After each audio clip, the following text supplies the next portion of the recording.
تاکہ وہ بڑھاپا تک آسانی کے ساتھ ٹکے. تو یہ تو کپڑے میں زیادہ خرچ کر کے یہ پیسے کو برباد کرنا یہ بے وقوفی ہے، بلکہ کپڑے کے بجائے کھانے پینے کے اندر آدمی کو اہتمام کرنا چاہیے اس نیت سے تاکہ اس کے ذریعے عبادت کریں. تو بہرحال یہ میں نے قرآن اور حدیث کے روشنی میں 4 اصول بیان کیے کہ لباس پورے جسم کو چھپائے ہوا ہو، اسی طریقے سے وہ لباس زینت کا سبب ہو، غیر مسلم کا شعار اور پہچان والا لباس نہ ہو، اور اسی طریقے سے وہ لباس جو ہو وہ تکبر کا سبب نہ ہو. چنانچہ بخاری کی روایت ہے ان ابن عباس رضی اللہ تعالیٰ عنہ قال کل ما شیتا والبس ما شیتا ما اخطأت کا اثنتان صرف و مخیلت او کما قال رواہ البخاری، کہ جو چاہے کھاؤ، جو چاہو من میں پہنو، جو من طبیعت میں اللہ بشرطے کہ چوری حرام کمائی نہ ہو، حلال طریقے سے جو من میں آئے کھاؤ، جو من میں آئے پہنو. کہ جو کہاوت آپ سنے ہوں گے من بھاتا کھاؤ اور جگ بھاتا پہنو، اس کے اندر کوئی حرج کی بات نہیں ہے. ہاں حرج کب ہے؟ صرفن ما اخطأت کا صرفن، کہ اس کے اندر فضول خرچی ہو جائے، اور اسی طریقے سے مخیلتن بڑائی اور تکبر ہو جائے کہ ہمارا کھانا 1000 روپے میں ہو سکتا تھا بہترین سے، لیکن اس کو 1500 کر دیے. قرآن نے بھی کہا کلو وشربو ولا تسرفو، کھاؤ اور پیو لیکن فضول خرچی نہ کرو. فضول خرچی کرنے کا نقصان بڑا، اس کا وبال ہوتا ہے سخت. آگے چل کر کے ایسے لوگ بڑے پریشان رہتے ہیں یا ان کی اولاد پریشان رہتی ہے. فضول خرچی سے بچنا یہ سخت ضروری ہے. اسی طریقے سے تکبر سے بچنا یہ بھی ضروری ہے.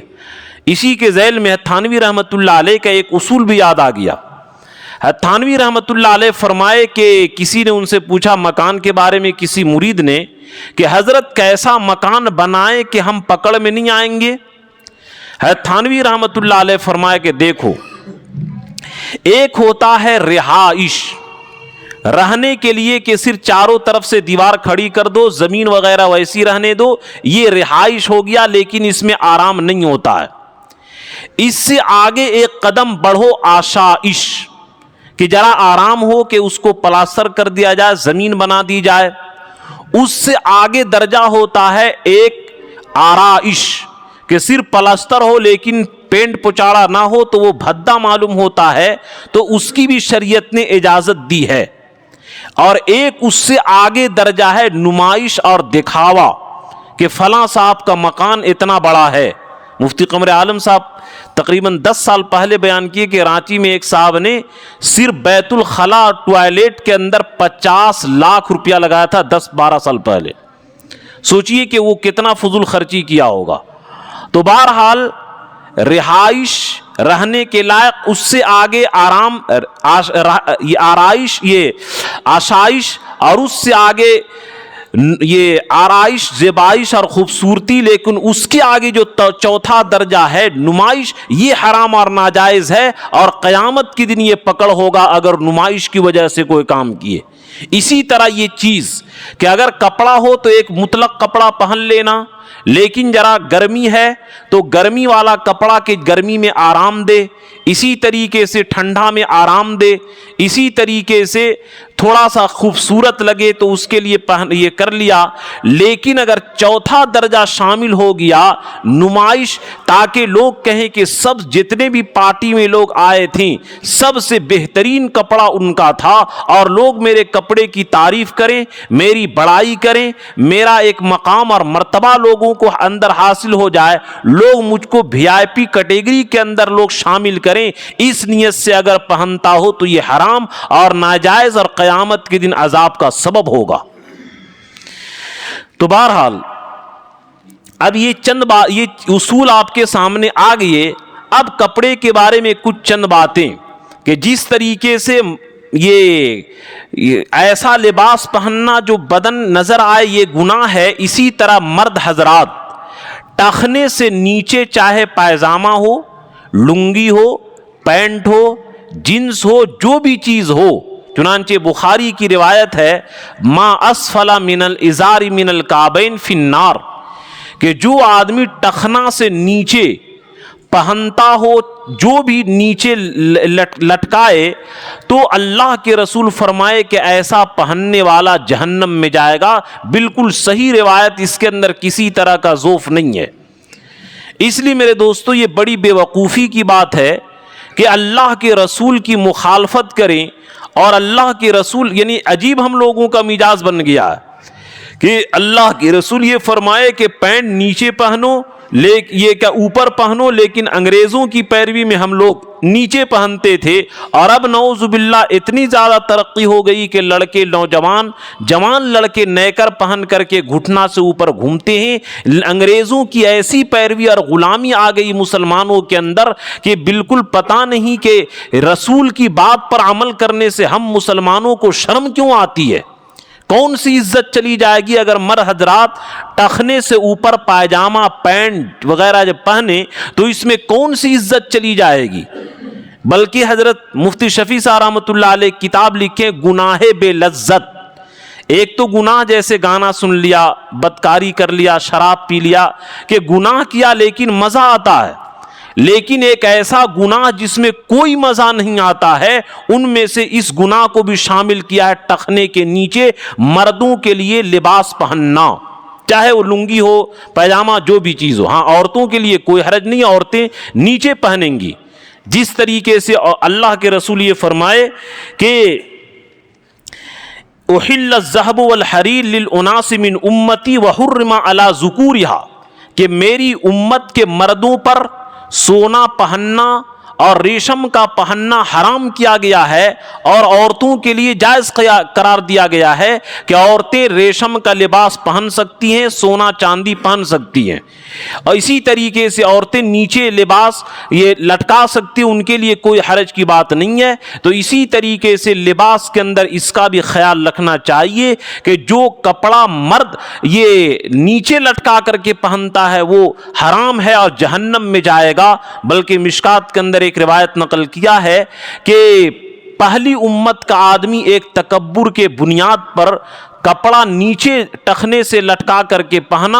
اللہ تعالیٰ اس کو زمین کے اندر دھنسا دیے اور قیامت تک وہ زمین میں دھنستا چلا جائے گا۔ یہ معمولی گناہ نہیں ہے، پتہ نہیں ہم لوگ اس کو گناہ سمجھتے ہی نہیں ہیں، اللہ کے رسول کے فرمان کی اہمیت سمجھتے ہی نہیں ہیں، کوئی مزہ ہی نہیں ہے اس گناہ کے کرنے میں، اور مفت میں کہ اگر 20 گھنٹہ ہم پینٹ وہ پہنتے ہیں تو 20 گھنٹہ گناہ کے اندر مبتلا ہے۔ جس طریقے سے داڑھی جو آدمی مونتا ہے 24 گھنٹہ گناہ کے اندر مبتلا ہے، اسی طریقے سے جتنا گھنٹہ ایسا لباس جو ٹخنے سے نیچے پہنتا ہے اتنا گھنٹہ عذاب کو بٹور رہا ہے، جمع کر رہا ہے۔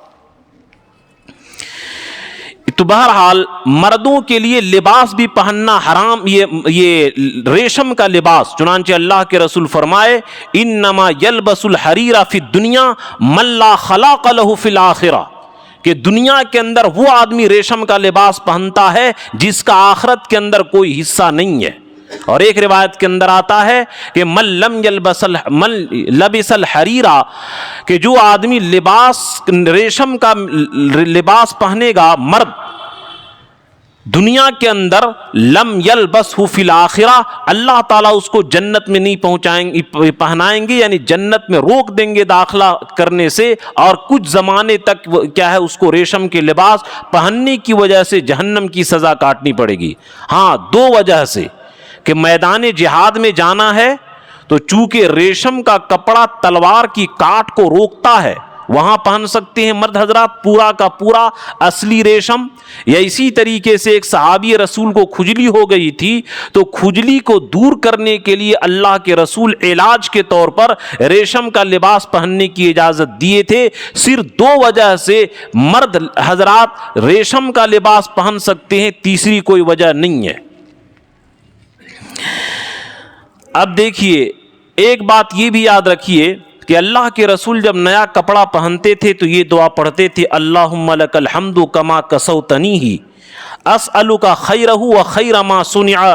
لہ واعوذ بک من شرہ وشر ما صنع لہ او کما قال، رواہ الترمذی۔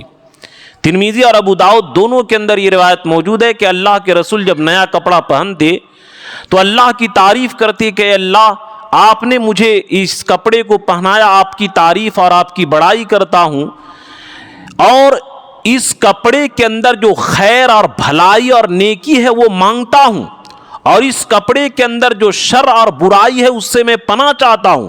اگر ہم لوگ عربی میں نہیں پڑھ سکتے ہیں تو کم سے کم نیا کپڑا پہننے کے وقت اردو میں دعا کر لیجئے کہ اے اللہ اس کپڑے کی بھلائی مانگتا ہوں اور اس کپڑے کے شر اور برائی سے میں پناہ چاہتا ہوں۔ اسی طریقے سے ہم لوگ روزانہ کپڑا پہنتے ہیں، اگر ہم لوگ چند باتوں کا اہتمام رکھیں، چنانچہ روایت کھانے کے بارے میں ابو داؤد شریف اور پہننے کے بارے میں ترمذی شریف کے اندر وہ آئی ہے کہ اللہ کے رسول فرمائے کہ جو آدمی کپڑا پہنتا ہے اور یہ دعا پڑھ لیتا الحمدللہ الذی کسانی ھذا الثوب ورزقنیہ من غیر حول منی ولا قوہ، کہ اللہ تمام تعریف اس اللہ کے لیے ہے جس نے مجھے یہ کپڑا پہنایا اور مجھے یہ کپڑا دیا بغیر میرے کسی قوت کے اور بغیر حیلہ کے اور بغیر طاقت کے، یعنی اے اللہ یہ کپڑا آپ کی عطا اور بخشش ہے۔ تو یہ کہنے سے حدیث میں آیا ہے غفر لہ ما تقدم من ذنبی، کہ یہ دعا پڑھ لینے کی وجہ سے اس کے پچھلے سارے گناہ صغیرہ معاف ہو جاتے ہیں۔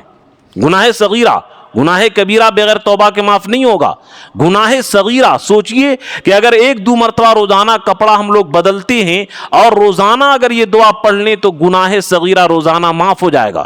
اسی طرح کھانے کے بارے میں اللہ کے رسول یہ فرمائے کہ جو آدمی کھانے کے بعد جو دعائیں ہیں وہ تو پڑھتا ہی رہے، لیکن مزید یہ بھی شامل کر لے، ایڈ کر لے الحمدللہ الذی اطعمنا ھذا الطعام ورزقنیہ من غیر حول منی ولا قوہ، کہ تمام تعریف اس اللہ کے لیے ہے جس نے مجھے یہ کھانا کھلایا اور مجھے یہ کھانا پہنچایا بغیر میرے کسی طاقت اور قوت اور ارادہ کے۔ اس کے پڑھنے سے بھی اللہ تعالیٰ اس کے پچھلے گناہ کو معاف کر دیتے ہیں۔ اگر عربی میں یاد نہیں ہے، کیا بڑے بڑے کام کر سکتے ہیں، چھوٹی سی دعا یہ کیوں یاد نہیں کر سکتے ہیں؟ اسی طریقے سے لباس کے بارے میں ہم لوگوں کے اندر ایک کمی اور کوتاہی یہ ہے کہ لباس پہننے کے لائق رہتا ہے اور اس کو ہم لوگ چھوڑ دیتے ہیں۔ حالانکہ ترمذی کے اندر یہ روایت ہے عائشہ رضی اللہ تعالی عنہ سے کہ اللہ کے نبی اپنے حضرت امی عائشہ رضی اللہ تعالی عنہ کو نصیحت کی، ہماری ام المؤمنین کو، یا عائشہ ایاک و مجالست الاغنیاء، کہ عائشہ مالداروں کے ساتھ بیٹھنے سے پرہیز کرو، ولا تستخلقی ثوبا حتی ترقیہ، اور کسی کپڑے کو پرانا ہونے کی وجہ سے چھوڑ مت دو یہاں تک کہ پیول لگا لگا کر اس کو پہنا کرو۔ اب ہم لوگوں کا کپڑا پھٹتا تک نہیں ہے اور اس کو ریجیکٹ کر کے خراب کر دیتے ہیں۔ اگر یہ اس کو بیکار مت کیجئے، غریبوں کو کم سے کم صدقہ کر دیجئے۔ چنانچہ امام مالک رحمۃ اللہ علیہ کے بارے میں جو آیا ہے کہ روز سال میں 360 جوڑا بدلتے تھے۔ وجہ یہ تھا کہ ان کا ایک دوست تھا، ایک محبین تھا، وہ ایک مرتبہ 360 کپڑا لا کر کے دے دیتا تھا کہ حضرت آپ روزانہ پہنیے گا۔ چنانچہ وہ روزانہ پہنتے تھے، فرماتے تھے کہ اگر نہ پہنوں تو اس کا دل ٹوٹے گا، اور غریبوں کو بھی فائدہ ہو جاتا تھا کہ روزانہ نئے کپڑا ان کو صدقہ مل جاتا تھا۔ تو بہرحال آدمی کو یہ چاہیے کہ بلا ضرورت کپڑے میں پیسہ زیادہ خرچ نہ کرے۔ اسی طریقے سے جب تک کہ وہ استعمال کے قابل رہے تب تک کہ اس کپڑے کو استعمال کرنا چاہیے۔ اگر تو ظاہر بات ہے کہ کروڑوں روپے میٹر کپڑا رہے گا، ایک نہ ایک دن پرانا ہونا ہی ہے، نئے پن کی بات اس کے اندر ہمیشہ نہیں رہے گی۔ اس لیے کپڑے کو جہاں تک ہو سکے استعمال کے قابل رہے تو اس کو استعمال کرنا چاہیے۔ اور جو میں نے بعض لوگ جھوٹ لباس کے ذریعے بھی جھوٹ بولتے ہیں، چنانچہ اللہ کے رسول یہ فرمائے کہ من لبس ثوب شہرت فی الدنیا البسہ اللہ ثوب مذلت یوم القیامہ، کہ جو جیسے کہ مثال کے طور پر کوئی آدمی ڈاکٹر نہیں ہے اور وہ ڈاکٹر والا لباس پہن کر کے ڈاکٹر بنے، ڈاکٹر کے گاڑی کی طرح اپنے گاڑی میں بھی کیا ہے نشان لگا لے، اسی طریقے سے وکیل نہیں ہے اور لوگوں کے سامنے ظاہر کرنے کے لیے ان کا یونیفارم پہن لے، تو جس طریقے سے زبان کے ذریعے جھوٹ ہوتا ہے اسی طریقے سے لباس کے ذریعے بھی جھوٹ ہوا۔ جو چیز آپ نہیں ہیں اس کو ظاہر مت کیجئے۔ اور یہ اللہ کے رسول اس حدیث میں یہ فرمائے کہ جو آدمی شہرت کہ دیکھو فلاں صاحب اتنا لاکھ کا سوٹ پہنتے ہیں، جو آدمی شہرت کا لباس دنیا میں پہنے گا اللہ تعالیٰ قیامت کے دن اس کو ذلت کا لباس پہنا کر کے پورے عالم کے سامنے اولین اور آخرین کا مجمع ہوگا، سارے لوگوں کے سامنے اللہ تعالیٰ اس کو ذلیل کریں گے۔ اسی طریقے سے لباس پھٹا ہو پرانا ہو اس میں کوئی عیب کی بات نہیں ہے، لیکن گندا لباس نہ پہنے، بلکہ حدیث کا مفہوم ہے کہ نیا کپڑا آدمی جب پہنتا ہے، کپڑا جب تک کہ صاف ستھرا رہتا ہے تو وہ کپڑا سبحان اللہ الحمدللہ تسبیح بیان کرتا ہے، اور کپڑا گندا ہو اللہ کے رسول پھٹا پرانا پہنے لیکن گندا کپڑا کبھی نہیں پہنے۔ اسی سے یہ چنانچہ ایک حدیث ہے کہ اللہ کے رسول ایک صحابی کے پاس گئے، دیکھے بال بکھرے ہوئے، ڈانٹے کیا اس کے پاس کنگھی نہیں ہے جو بال کو درست کر لے؟ اور دیکھے اس کا کپڑا گندا، اللہ کے رسول فرمائے کیا پانی وغیرہ نہیں ہے جو کپڑے کو یہ صاف کر لے؟ تو اللہ کے رسول کو جس طریقے سے تنگ کپڑا چست کپڑا یہ پسند نہیں تھا، اسی طریقے سے گندا کپڑا پہننا اللہ کے نبی کو پسند نہیں ہے۔ کپڑا بھلے پرانا ہو پھٹا ہو اس میں کوئی حرج کی بات نہیں ہے، لیکن کپڑے سے گندگی آئے، اس کے سے بدبو آئے، یہ بالکل شریعت کو پسند نہیں۔ کپڑا کو صاف ستھرا پہن کر کے یہ پہننا چاہیے۔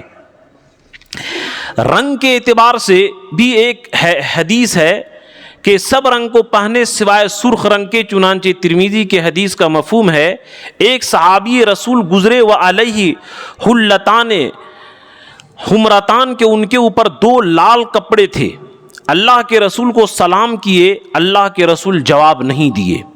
اس حدیث سے علماء یہ محدثین یہ مسئلہ نکالتے ہیں کہ مردوں کے لیے لال کپڑا استعمال کرنا یہ صحیح نہیں ہے، لال رنگ کے کپڑے سے بچنا چاہیے، یہ عورتوں کے لیے ہے۔ اور اس حدیث سے یہ بھی مسئلہ سمجھ میں آیا کہ اگر کوئی آدمی حرام اور ناجائز کام کرے اور اس کی تعظیم نہ کی جائے تو اس کے اندر کوئی حرج کی بات نہیں ہے، یہ اللہ کے رسول تربیت کے لیے فرماتے تھے۔ لیکن کپڑے کا رنگ کون سا ہونا چاہیے؟ چنانچہ سفید کپڑے کی فضیلت آئی ہے۔ ان ابو الدرداء رضی اللہ تعالیٰ عنہ قال ان احسن ما زرتم اللہ فی بیوتکم ومساجدکم البیاض او کما قال رواہ ابن ماجہ۔ ابن ماجہ کی روایت ہے کہ ابو الدرداء رضی اللہ تعالیٰ عنہ فرمائے کہ تم اللہ سے اللہ کے گھر میں یعنی مسجد کے اندر ملاقات کرو، یا اسی طریقے سے مرنے کے بعد اللہ سے ملاقات کرو تو سب سے بہتر رنگ کے کپڑا یہ ہے کہ سفید رنگ کا ہو۔ اور ایک روایت کے اندر آیا بھی ہے کفنوا موتاکم الثوب البیاض و کما قال کہ اپنے مردوں کو سفید کپڑے کے اندر تم لوگ کفن دو، اس فإنہ اطیب کہ وہ سب سے بہترین کپڑا ہے۔ تو اس سے یہ پتہ چلا کم سے کم نماز پڑھنے کے وقت میں یا جمعہ کے دن کم سے کم آدمی سفید کپڑا کے اللہ کے نبی کے جو فرمان کا مقصد ہے کہ نماز پڑھنے کے وقت میں جو اللہ سے تم ملاقات کرتے ہو یا مرنے کے بعد آدمی اللہ سے ملاقات کرتا ہے تو سفید کپڑے کے اندر ملاقات کرو۔ تو اس لیے بہتر یعنی ناجائز نہیں ہے اگر کوئی آدمی رنگین کپڑا پہن کے آ گیا تو، لیکن اللہ کے نبی کو پسند اور اللہ کو جو پسند ہے کہ مسجد آئے تو سفید کپڑا پہن کر کے، جس طریقے سے تمام مردوں کو سفید کپڑا کے اندر کفن کی دیا جاتا ہے، اسی طریقے سے بہتر ہے کہ اگر آدمی کے پاس وسعت ہو، مال ہو اور سفید کپڑا بنانے کی اس کے پاس گنجائش ہو، مالی وسعت ہو، تو ایسے آدمی کو سفید کپڑا پہننا رنگین پہننے کے مقابلے میں افضل ہوگا کہ ایسے آدمی سفید کپڑا پہن کر کے مسجد آئے۔ تو بہرحال آج کی تقریر کا خلاصہ لباس کے بارے میں یہ نکلا کہ لباس قرآن اور حدیث سے یہ سمجھ میں آیا کہ لباس چاہے مرد ہو یا عورت ایک یہ کہ اس کے سطر کو چھپائے، لہذا باریک بھی نہ ہو، کپڑا چھوٹا بھی نہ ہو، شارٹ بھی نہ ہو، اور کپڑا جو ہو ٹائٹ بھی نہ ہو کہ جسم کا ڈھانچہ نظر آئے۔ دوسری بات کہ وہ زینت کا سبب ہو، جوکر والا لباس نہ ہو۔ تیسری بات کہ وہ غیر قوم کا شعار اور پہچان نہ ہو۔ چوتھی بات کہ وہ تکبر اور فخر اور دکھاوے کا لباس نہ ہو۔ یہ لباس کے شرعی اصول بیان کیے گئے۔ اس طریقے سے لباس پہنیں گے تو انشاءاللہ ہمارے باطن پر بھی اثر پڑے گا۔ شاید آپ لوگوں کو معلوم نہ ہو، حضرت موسیٰ علیہ السلام کا جو مقابلہ ہوا تھا فرعون کے جادوگروں کے ساتھ، اور جادوگر لوگ ہار گئے تھے، ظاہر بات ہے کہ نبی کے سامنے، معجزہ کے سامنے کون ٹکے گا؟ سارے کے سارے جادوگر ایمان لے آئے۔ فرعون نے دھمکی بھی دیا کہ تمہارے ہاتھ پیر کاٹیں گے، لیکن انہوں نے کہا فقضی ما انت قاض، کہ اے فرعون جو کرنا ہے کر لے، دنیا کی زندگی گزر جائے گی لیکن موسیٰ علیہ السلام کی پیروی ہم نہیں چھوڑیں گے۔ علماء لکھتے ہیں کہ چنانچہ وہ جادوگر سب کے سب حضرت موسیٰ علیہ السلام کی لباس کے اندر آئے تھے، اس کی برکت سے اللہ نے ان کو ایمان کی توفیق دے دیا تھا۔ اسی طریقے سے اب یہ نیک لوگوں کا لباس کیا ہے؟ حضرت مفتی سعید صاحب رحمۃ اللہ علیہ فرمائے کہ جس ملک کے اندر، جس دیار کے اندر ان کے نیک اور علماء جو لباس پہنتے ہوں وہی صلحاء کا لباس سمجھا جائے گا۔ اس کی برکت سے ہو سکتا ہے کہ اللہ تعالیٰ ایمان پر خاتمہ دے دے، انہی کے ساتھ حشر کر دے، اور جیسا کہ ظاہر کے اوپر جیسا اندر ہوگا باہر ویسی ہوتا ہے۔ مکان وغیرہ گاڑی میں نہیں کہتے کہ صرف معمولی کام چلا لو، صرف ایمان کے بارے میں لوگ کہتے ہیں کہ ظاہر کو بناؤ، یہ سب شیطانی پٹی ہے، یہ شیطان کا ایک چال ہے، اس دھوکے میں نہ آئے۔ اللہ ہم دنیا کے تمام مسلمانوں کو شریعت کے والا لباس پہننے کی توفیق عطا فرمائے۔ آمین وآخر دعوانا ان الحمدللہ رب العالمین۔